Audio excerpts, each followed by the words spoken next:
Ceci est un livre audio autogénéré par Google. Introduction.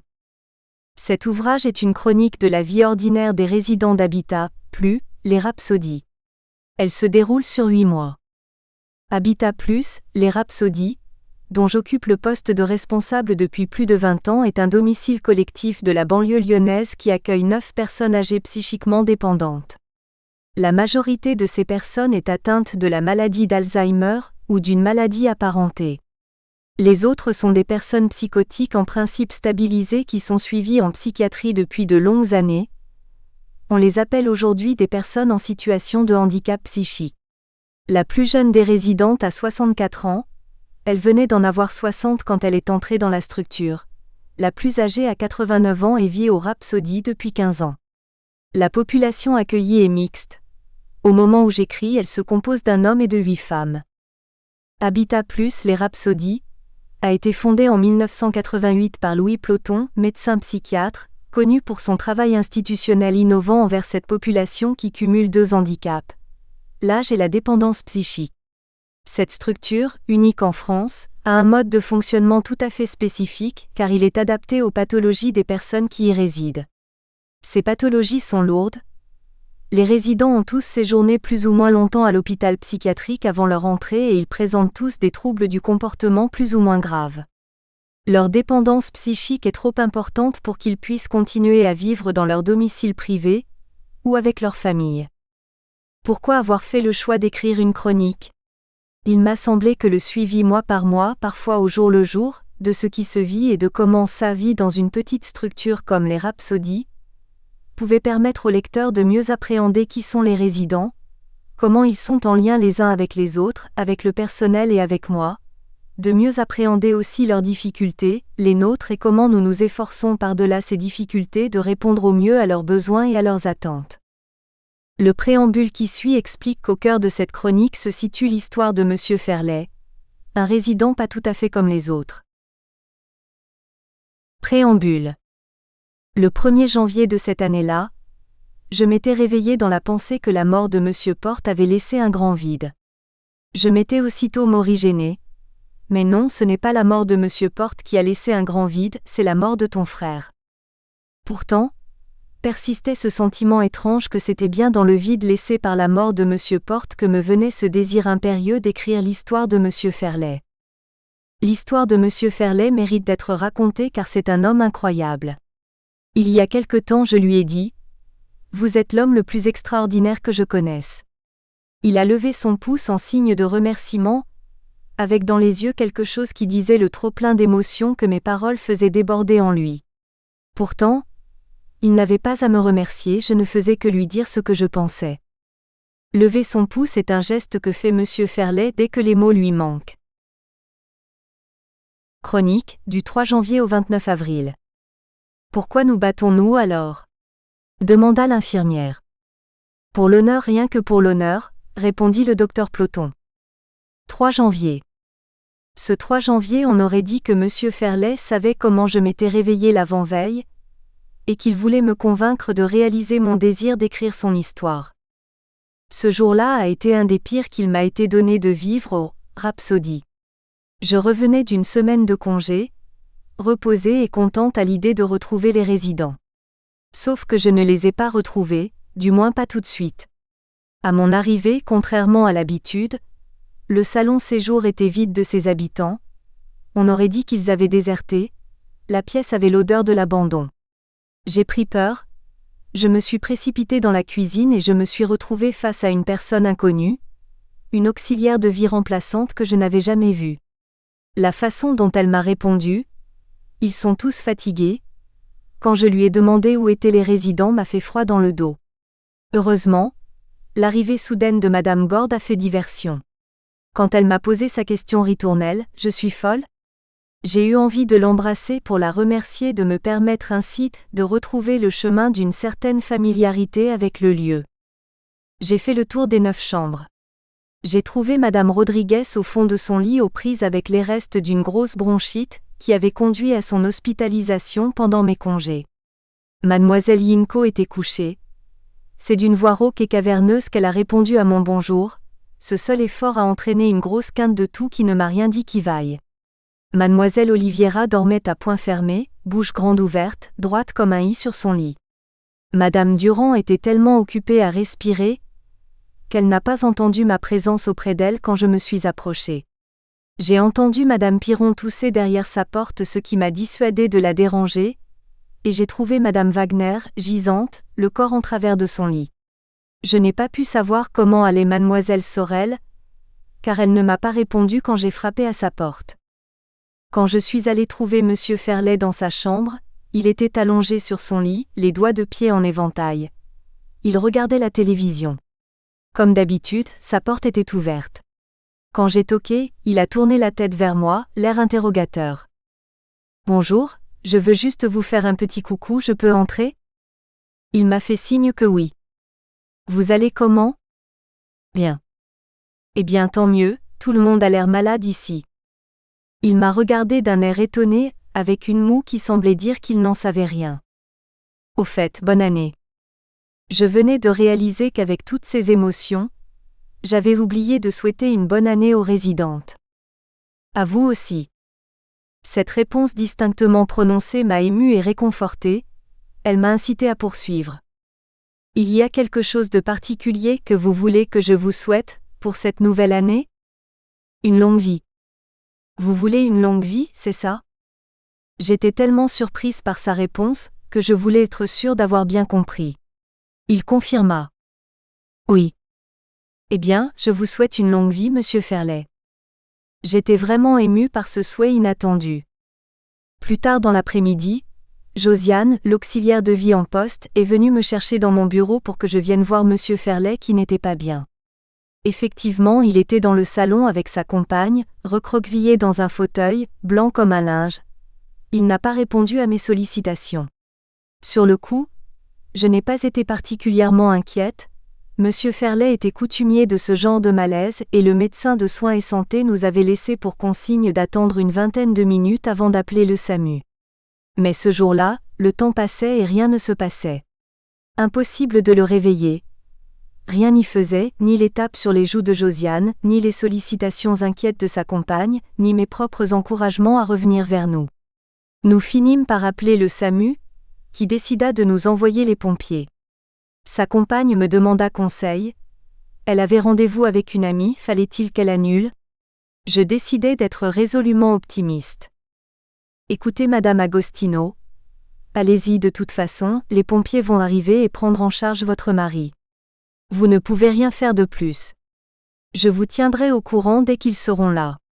Et puis, il m'a dit tout à l'heure qu'il voulait une longue vie, il ne va pas mourir maintenant, ne vous inquiétez pas, ça ne se peut pas.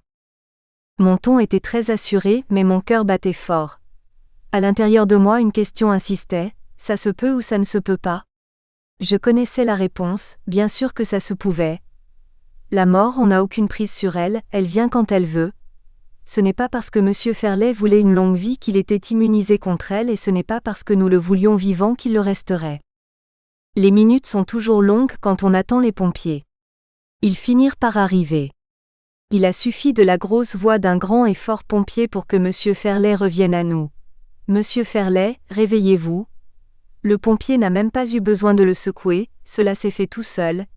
Il a ouvert les yeux puis il s'est redressé, les couleurs sont revenues sur ses joues.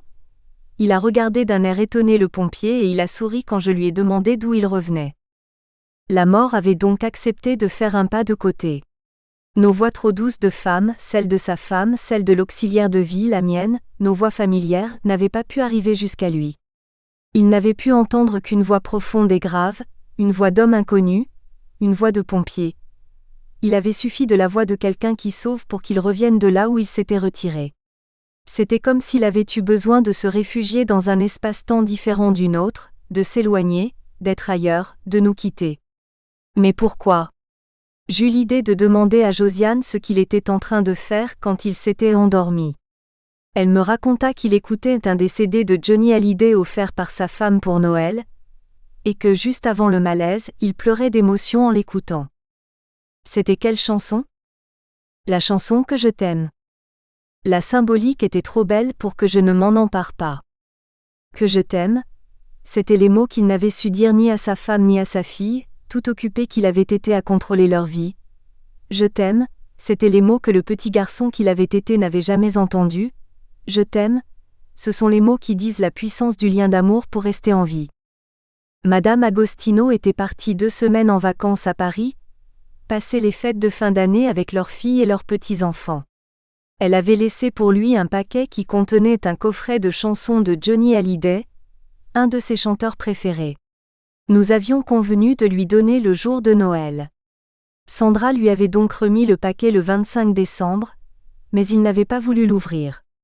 Elle avait été surprise, elle lui avait demandé « Vous préférez attendre que votre femme revienne ?» Il lui avait répondu « Oui ». Ce 3 janvier, jour de son retour de vacances, Madame Agostino avait retrouvé le paquet intact sur sa table de nuit. Ils l'avaient ouvert ensemble et avaient commencé à écouter un des CD dans le salon pour en faire profiter les résidentes. Peut-être qu'à l'arrivée du « Que je t'aime », de ces paroles si belles mais si difficiles pour lui à entendre, l'émotion avait été trop forte et l'avait envoyé du côté où la mort rôde. 31 janvier. Un mois a passé. Avant-hier nous avons fêté son anniversaire. Il venait d'avoir 70 ans tout rond. Quand je lui avais demandé « Alors quel âge ça vous fait ?» Il m'avait répondu « 1 an de plus ». J'avais trouvé cette réponse d'une pertinence absolue. Effectivement, ça lui faisait 1 an de plus. Je l'avais taquiné. « Alors cette fois ça y est, vous allez commencer à être vraiment vieux ?» Il m'avait fait signe que ce n'était pas sûr. Ce qui est sûr, c'est qu'en 3 jours, les cheveux encore tout noirs de M. Ferlet sont devenus tout gris.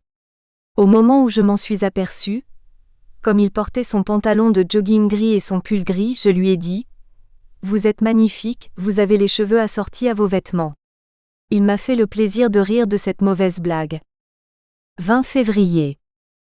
C'est la désolation dans la structure, 2 dames sont hospitalisées. Madame Durand en pneumologie à la clinique T, car elle a de nouveau décompensé son insuffisance respiratoire, et mademoiselle Oliviera aux urgences d'une autre clinique lyonnaise, car elle ne pouvait plus poser le pied par terre sans faire plaintivement. Elles ne sont plus que 6, réunies à la même table pour le dîner. Comme ça c'est moins triste, m'a dit tristement Nora, à qui il en faut pourtant beaucoup pour entamer la bonne humeur. Monsieur Ferlet est à l'écart, assis sur un fauteuil, le regard dans le vide. Je me suis assise à côté de lui, je lui ai fait part de mon sentiment, vous avez l'air vraiment triste. Il est resté sans réaction. Je lui ai suggéré, c'est peut-être à cause des 2 dames hospitalisées, ça fait un vide. Il ne m'a pas regardé, mais il s'est mis à frapper à coups répétés l'accoudoir du fauteuil. Cette façon de faire était évidemment une façon de me dire « tais-toi », mais au lieu de me taire, j'ai insisté, bêtement. Peut-être que vous avez peur pour les 2 dames, peut-être que vous pensez à Madame Roux et à Madame Charles. Cette fois-ci, il s'est tourné vers moi pour frapper à nouveau et avec plus de force l'accoudoir. J'ai vu dans ses yeux noirs de colère que c'était moi qu'il avait envie de frapper. Je me suis dit qu'il avait raison, que je devrais garder mes peurs pour moi. Peut-être qu'elles le concernent aussi, mais qu'elles sont du côté de l'inabordable, de l'irreprésentable. Peut-être aussi qu'il pense qu'il y a des choses qu'il faut taire pour qu'elles n'arrivent pas. 2 mars. Sommes-nous en train de vivre un cauchemar ? Hier, Madame Gord a été hospitalisée à la suite d'une fausse route qui a failli l'emporter. Elle a avalé un morceau de pomme cuite qu'elle a piqué à sa voisine de table, Madame Rodriguez. Nous avons déjà 2 résidentes hospitalisées, Madame Durand et Mademoiselle Oliviera. Avec Madame Gord, cela fait 3. Quand à midi l'infirmière du 2e passage m'a appris l'hospitalisation de Madame Rodriguez, je me suis sentie crouler sous le poids d'un fardeau bien lourd à porter. Ces hospitalisations en chaîne semblent comme une hémorragie impossible à juguler, et creusent un vide de plus en plus difficile à contenir. Une question se pose à moi. Qu'est-ce qui précipite ainsi les résidents à l'hôpital ? Devons-nous comprendre ces hospitalisations comme autant de signaux d'alarme de mise en jeu de leur vie, comme celle de Madame Durand à qui l'on vient de découvrir un cancer du côlon venant s'ajouter à son insuffisance respiratoire déjà si pénible à vivre ? Depuis cet été, Madame Durand est sous oxygène en permanence et elle consacre chaque minute de sa vie à s'assurer qu'elle respire. Selon comment elle se sent, elle nous dit « ça va mieux » ou « c'est pénible » ou « ça va pas », et quand elle nous dit ça va pas, nous comprenons que cela ne va pas du tout. Notre cœur se serre pour cette petite dame qui vit au Rhapsody depuis plus de 10 ans et pour qui nous sommes tout. Je suis frappée par le fait que 3 résidentes hospitalisées sur 4 se retrouvent dans la même clinique. Je m'imagine raconter cette histoire aux auxiliaires de vie lors de notre prochaine réunion. Nos résidents fragilisés ont élu la clinique T comme refuge. Mais si c'est le cas, pour quelle raison ? Pour fuir le vide qui menace de les emporter dans leur lieu de vie trop menacé de mort ? Pour se rapprocher de Madame Durand et ne pas la laisser seule face à la mort à venir ? Les résidents l'ont vue tellement fatiguée et amaigrie lors de ces 2 dernières permissions. Ils ont bien compris que nous allons la perdre et qu'elle ne sera pas du voyage vers le nouvel établissement. D'ailleurs, que savent-ils de ce futur déménagement ? Tous sont au courant, car la nouvelle a été annoncée l'année dernière par Monsieur E, le directeur administratif des Habitat Plus, lors de notre goûter de Noël, mais qu'en ont-ils compris ? Quelles traces cette nouvelle dont nous n'avons jamais reparlé ont-elles imprimées en eux ? Après avoir quitté les Rhapsody, je suis allée rendre visite à nos 4 hospitalisés. Je n'avais pas vu mademoiselle Oliviera depuis 1 semaine. Au moment où je me suis penchée vers elle pour lui dire bonjour, elle m'a accueillie par ces mots : « Je ne te trouvais pas, tu étais nulle part. » Ses yeux étaient grands ouverts, écarquillés d'angoisse. Je l'ai rassurée de mon mieux. « Vous avez eu peur de m'avoir perdue, mais vous m'avez bien gardée à l'intérieur de vous puisque vous me reconnaissez maintenant que vous me voyez. » Elle a paru soulagée. Elle m'a souri et j'ai emporté son sourire avec moi. 6 mars. Je me suis réveillée dans la pensée inquiète des 4 résidentes hospitalisées et du fils fou furieux. Le fils fou furieux est le fils aîné de Madame Rodriguez. Ce qui l'a rendu furieux, c'est que l'infirmière n'ait pas appelé le SAMU dès 7 heures quand elle a constaté que sa maman n'allait pas bien, prenant ainsi le risque, à ses yeux, de la laisser mourir. Ce qui le rend fou, de douleur, c'est que sa maman vieillit et qu'elle va mourir un jour toujours plus proche du jour d'aujourd'hui. Madame Rodriguez a fêté ses 89 ans en même temps que Monsieur Ferlet fêtait ses 70 ans et Madame Durand ses 83 ans. Personne ne sait qui va mourir le 1er E. Le jour de la mort est quelque chose que l'on ne connaît jamais avant qu'il arrive et qui n'est pas forcément corrélé à l'âge. Simplement, il semble qu'il y ait un âge où mourir est acceptable et un âge où ça ne l'est pas. Les critères de cette acceptabilité varient d'une personne à l'autre, d'une famille à l'autre. Pour certains, elle n'est jamais acceptable. Je crois que c'est le cas pour Monsieur Rodriguez, qui ne fait peut-être que relayer l'angoisse de mourir de sa maman. Ce dont j'ai été témoin en arrivant a renforcé mon inquiétude du réveil. L'infirmière de Madame Wagner essayait de la convaincre avec douceur et fermeté d'avancer pour se rendre au salon. Madame Wagner s'accrochait au mur, et l'infirmière a sa conviction que Madame Wagner pouvait y arriver. Madame Wagner marchait beaucoup plus mal que d'habitude, et sa façon de s'accrocher au mur m'a laissé à penser que quelque chose l'effrayait dans le salon et que ce quelque chose entravait sa marche. La scène s'est répétée en pire à midi, quand l'auxiliaire de vie est allé la chercher dans sa chambre pour l'inciter à venir déjeuner. Elle a dû utiliser le fauteuil roulant de Monsieur Ferlet. On aurait dit que le poids de Madame Wagner ne pouvait plus la porter. Rejoindre la salle à manger à pied était devenu impossible. Cet impossible était-il l'impossible de se confronter au vide laissé par les chaises vides de leurs 3 occupantes hospitalisées ? Ce n'était qu'une hypothèse, mais cette hypothèse me permettait de donner du sens à ce qui se déroulait sous mes yeux. Le retour de Madame Gord, remise de sa fausse route, contribua à atténuer mon inquiétude et sembla réanimer Monsieur Ferlet, bien éteint ces dernières semaines. Comme à chaque fois après une hospitalisation, Madame Gord ne se reconnaissait pas dans ce chez elle des Rhapsody. Elle voulait le chez elle d'avant, celui que lui avait promis l'hôpital, celui où elle vivait avec son mari et tous ses enfants. Elle le voulait avec force, elle le revendiquait : « Je veux rentrer chez moi. » Je ne sais pas pourquoi aujourd'hui, cela a insupporté Monsieur Ferlet de voir de la nourriture tomber sur le menton de Madame Gord pendant qu'elle criait, son désespoir, en même temps qu'elle mangeait. Monsieur Ferlet doit avoir des principes, tels, on ne parle pas la bouche pleine. Il le fit savoir à Madame Gord en hurlant, « Ta gueule !» Mademoiselle Sorel fut outrée et le lui fit savoir aussi, « Ta gueule toi-même !» Ainsi, de la vie revenait. De nouveau ils se parlaient, même si c'était pour s'invectiver. C'est ce que m'a dit Sandra, l'auxiliaire de vie en poste, au moins c'est vivant. 7 mars. Madame Wagner semble mieux. Elle m'a paru détendue, assise dans son fauteuil habituel dans le salon. Je suis allée vers elle, et je lui ai parlé de ce qui s'était passé la veille. Dites donc, c'était drôlement difficile hier pour marcher. Oui. Surtout pour aller dans le salon. Pour aller dans votre chambre ça allait, mais pour aller dans le salon c'était terrible. Oui. Je me suis demandé si c'était à cause de l'absence des résidentes hospitalisées. Peut-être que ça fait du vide en vous? Le vide ça fait du noir. J'ai compris que pour Madame Wagner, un monde vide est un monde de ténèbres. 8 mars. Mademoiselle Oliviera est rentrée. Il a fallu commander et installer en catastrophe un lit médicalisé dans sa chambre. À son arrivée, elle était effrayante à voir, la bouche largement entr'ouverte, le regard hagard, elle était livide. On aurait dit qu'elle portait un masque mortuaire. Tout son corps, penché sur la droite, était d'une raideur cadavérique. Elle ne se ressemblait plus. Mon cœur s'est serré. L'auxiliaire de vie Josiane a fondu en larmes. Elle ne pouvait que répéter « Elle est trop fatiguée », laissant entendre « Elle est en train de mourir ». Je lui ai ordonné « Reprenez-vous, vous allez lui faire peur ». C'était mon seul souci, ne pas rajouter de la peur à la peur, la sienne plus la nôtre, cela aurait été trop de peur à juguler. Je m'accrochais à l'image d'elle, bien vivante dans son lit d'hôpital, qu'elle m'avait donné à voir la semaine dernière. Je l'ai dit à Josiane.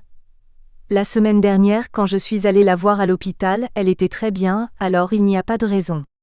Il y avait d'autant moins de raisons qu'on ne meurt pas d'une éventuelle fracture. Le diagnostic avait été très difficile à faire. Dans un premier temps, les radios n'avaient rien montré de probant, puis 2 petites fractures, l'une au bassin et l'autre au poignet droit.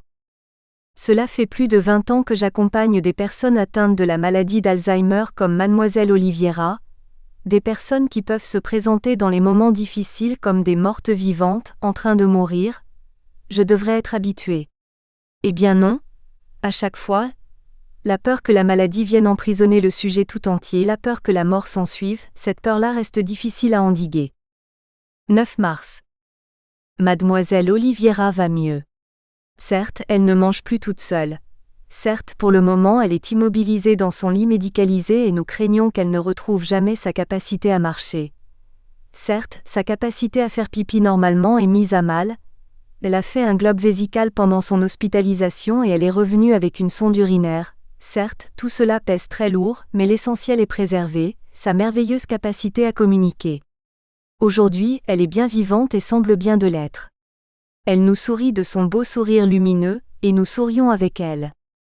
Pendant ce temps, Madame Gord a retrouvé ses marques, Madame Wagner l'usage presque normal de ses jambes et même Monsieur Ferlet paraît plus détendu. Ses infirmières disent qu'il va de mieux en mieux et aujourd'hui, cela semble vrai. Malgré tout, je reste prudente. Je sais par expérience que des mieux peuvent précéder d'épouvantables moins bien. 17 mars.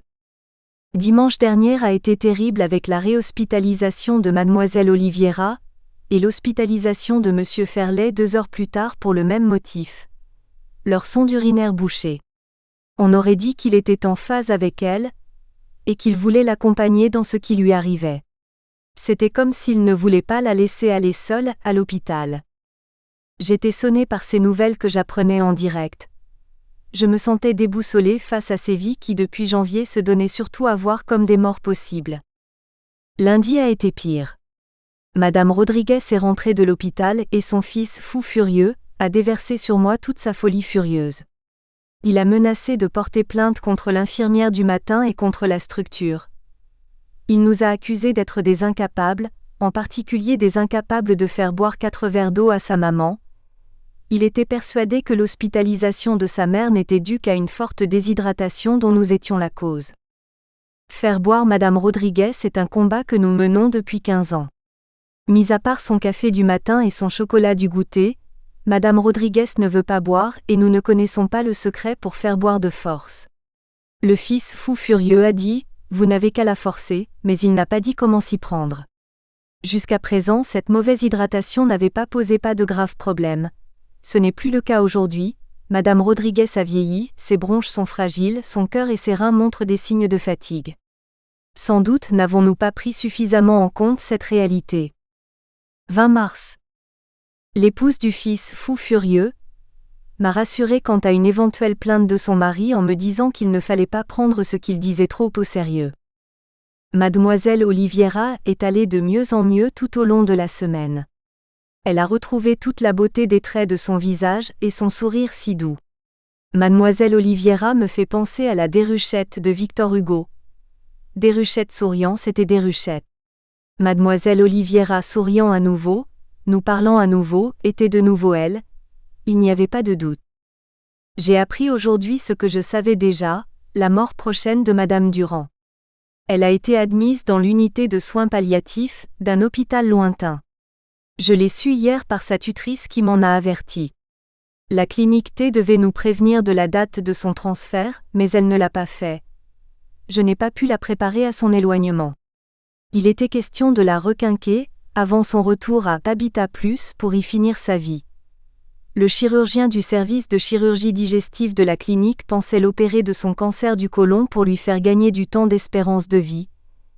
Il avait souhaité que je sois présente à la consultation préalable. L'idée était que j'explique à Madame Durand ce qui allait se passer pour elle. Elle était inconsciente de ce problème de cancer du côlon, n'ayant mal au ventre que par intermittence. Je n'avais rien eu à expliquer. Les résultats du dernier bilan sanguin étaient catastrophiques. Madame Durand était complètement dénutrie et l'intervention chirurgicale inenvisageable. D'abord différée, elle a été ensuite annulée du fait du contexte d'insuffisance respiratoire et cardiaque. Le cœur donnait aussi de plus en plus de signes de fatigue. Nous nous étions mis d'accord avec le médecin pneumologue pour qu'elle aille pendant quelques semaines dans un centre de convalescence, afin de récupérer des forces avant son retour au Rhapsody. C'est de la date de ce transfert dans ce centre dont nous devions être avertis. Je m'inquiète de savoir si je vais pouvoir organiser une ultime visite là où elle est aujourd'hui, sans doute complètement perdue. 21 mars. J'ai téléphoné au docteur Michaud, le médecin qui s'occupe de Madame Durand là où elle est, c'est-à-dire loin de nous. Il m'a dit qu'il était bien ennuyé, parce qu'il n'arrivait pas à communiquer avec elle. Je lui ai expliqué qui elle est, et qui nous sommes pour elle. Je lui ai aussi expliqué ce qui s'était passé depuis que son insuffisance respiratoire s'était aggravée l'été dernier. Je lui ai demandé s'il pensait qu'un retour à la maison était envisageable. Il m'a répondu « Pourquoi pas, j'ai moi-même assuré pendant longtemps des fins de vie à domicile, je me rendais disponible jour et nuit. » J'ai dû lui dire que ce ne serait pas le cas du médecin traitant, de Madame Durand. Je lui ai dit que j'essayerais de venir la voir en début de semaine. Il m'a dit qu'il pensait qu'elle serait encore là. Il m'a dit qu'il était même étonné qu'elle soit encore en vie, qu'il avait pensé qu'elle se dégraderait encore plus vite. Je lui ai fait part de ce qui m'est venu à l'esprit. Elle attend peut-être de nous revoir pour mourir. Il m'a répondu « oui, peut-être ». Ce « oui, peut-être », il l'a dit en riant. Je ne sais pas pourquoi, j'ai ressenti son rire comme un rire de fraternité. Je lui ai recommandé de bien lui dire que j'avais appelé, et qu'on pensait à elle. J'ai insisté, dites-lui bien tout le monde, moi, les infirmières, les auxiliaires de vie. Je lui ai donné tous les prénoms. Je ne sais pas s'il a tout noté. Il m'a dit qu'il allait aller la voir de suite, pour lui dire que j'avais appelé. Je l'ai cru. J'avais besoin de lui faire confiance. Dans 2 jours, toutes les auxiliaires de vie seront présentes pour la formation incendie. Je leur expliquerai où en est Madame Durand et je leur ferai part de mon projet de lui rendre visite. Peut-être que l'une d'elles voudra m'accompagner. J'ai présenté aux résidents Madame Saunier, une stagiaire art-thérapeute qui va intervenir dans les 3 Habitat Plus. Je leur ai expliqué ce qu'est l'art, la musique, la peinture, le dessin, la sculpture, et ce qu'est une thérapie, quelque chose qui fait du bien à l'intérieur de soi. J'ai demandé à Madame Saunier si c'était bien ça, elle a approuvé. Je me suis alors adressée à Madame Piron. Vous savez quand vous vous sentez maussade ou fade? Elle a acquiescé. J'ai enchaîné, eh bien une séance d'art-thérapie ça peut faire que vous vous sentiez moins fade, moins maussade. Comme toujours très confiante quand je lui parle, elle m'a répondu, d'accord. Madame Saunier revient demain. Il est prévu qu'elle vienne 1 fois par semaine pendant 1h30 en avril et en mai. J'espère que ces séances printanières feront du bien aux résidents. Ils ont vraiment besoin d'aide avec tout ce qu'ils ont à vivre de difficile depuis janvier. Les auxiliaires de vie aussi. J'ai peu vu mademoiselle Oliviera, mais j'ai été frappée par ses lésions de grattage sur les bras, les jambes et le cou. Nous ne savons pas ce qui lui arrive. Son médecin traitant vient la voir demain. Côté mobilité, le kiné est optimiste. Pour lui, pas de problème, elle peut marcher avec aide, les radios de contrôle le confirment. Pourtant, j'ai senti une extrême réticence de la part de Béatrice, l'auxiliaire de vie en poste. Je n'en connais pas la cause. Je me promets d'explorer cette question demain. 23 mars. J'ai été effarée quand Béatrice m'a montré des photos de mademoiselle Oliviera debout, au bras de son kiné. Il s'agissait de photos prises avec la tablette tactile sur laquelle leur employeur leur demande d'écrire leur relève. Outre 2 photos de mademoiselle Oliviera, il y avait des photos des résidents réunis à table. J'ai senti la colère monter en moi. J'ai demandé à Béatrice d'effacer ça, tout de suite. Qu'est-ce qui vous prend de prendre des photos des résidents, vous n'avez absolument pas le droit de faire ça. Elle m'a expliqué que c'était une demande de leur employeur. Ils veulent qu'on leur envoie des photos quand on fait des activités avec les résidents. J'étais outrée. Je lui ai dit sèchement, je verrai ça avec votre coordinatrice. En attendant, il est hors de question que vous fassiez des choses comme ça. Les résidents ne sont pas des personnages de foire, on n'est pas au zoo ici. Il faut que ce soit clair pour tout le monde. J'étais vraiment furieuse. Comme à chaque fois, la formation incendie nous a fait frissonner de peur. La crainte qu'un incendie se déclare dans la structure est omniprésente en moi. Dès mon arrivée, j'ai fait des Rhapsodies un établissement non-fumeur. Cette interdiction de fumer concerne quiconque franchit la porte d'entrée. Cette interdiction de fumer concerne aussi les balcons. Si un membre du personnel y dérogeait, il serait immédiatement sanctionné. Monsieur Ferlet et Madame Gord ont eu à pâtir de cette intransigeance. Gros fumeurs tous les deux, ils ont dû se sevrer pour pouvoir venir vivre aux Rhapsodies. Cela a été difficile pour tous les deux. Après la formation incendie, j'ai retenu les auxiliaires de vie pour leur expliquer où nous en étions concernant Madame Durand. Je les ai informés de son admission dans une unité de soins palliatifs, loin de nous. Je leur ai fait part du contenu de ma conversation avec le médecin qui s'occupe d'elle. Je leur ai dit que je pensais qu'elle ne reviendrait pas parmi nous. J'ai vu qu'elles étaient assommées par ces nouvelles. Elles ont observé plusieurs minutes de silence. Je leur ai dit mon intention d'aller la voir. Je leur ai dit que j'avais 2 créneaux, demain matin et mardi prochain. J'ai ajouté que le plus tôt serait le mieux. Béatrice et Nora ont tout de suite manifesté le désir de m'accompagner. Elles m'ont dit d'une même voix, « Demain matin ça ira très bien ». Cette décision m'a fait chaud au cœur. Je me serais sentie vraiment triste de devoir y aller seule. Nora, qui était en poste cet après-midi, avait apporté 2 magnifiques gâteaux et des boissons variées pour le goûter. Elle venait de marier sa fille, et elle voulait partager la joie de cet événement avec les résidents. On a rapproché les 2 tables, la petite et la grande, pour faire une grande table de fête. Ce que nous savions de Madame Durand en fin de vie loin de nous, pesait lourd. Nous ne pouvions pas faire semblant auprès des résidents. Je leur ai expliqué ce qui se passait, et je leur ai annoncé que nous irions la voir demain. Je leur ai dit que nous l'embrasserions pour eux, s'ils en étaient d'accord. Madame Rodriguez et Mademoiselle Oliviera n'ont rien manifesté, semblant ne rien entendre ou ne rien comprendre de ce qui se disait. Devais-je m'étonner qu'il s'agisse des 2 résidentes qu'il avait rejointes dans la clinique où elle avait été hospitalisée avant d'être expatriée, sans que nous le sachions? Madame Soriano, la sœur de Mademoiselle Oliviera, était présente. Elle essayait vainement de la convaincre d'ouvrir la bouche pour goûter les bons gâteaux de Nora. Celle-ci gardait obstinément ses yeux fermés et ses dents serrées. Je lui ai dit qu'il valait mieux ne pas insister, qu'elle n'avait manifestement pas envie de goûter pour le moment. Un peu plus tard, j'ai vu que Mademoiselle Oliviera avait ouvert les yeux. Comme j'étais installée à côté d'elle, j'ai approché de ses lèvres une cuillère de gâteau et je lui ai proposé d'y goûter. Elle a ouvert la bouche, elle a dégusté puis elle a tendu sa main droite vers l'assiette qui contenait le gâteau. Elle a enfoncé ses doigts dans la crème, elle les a portés à sa bouche et elle a de nouveau dégusté. Elle a fait ainsi plusieurs fois de suite.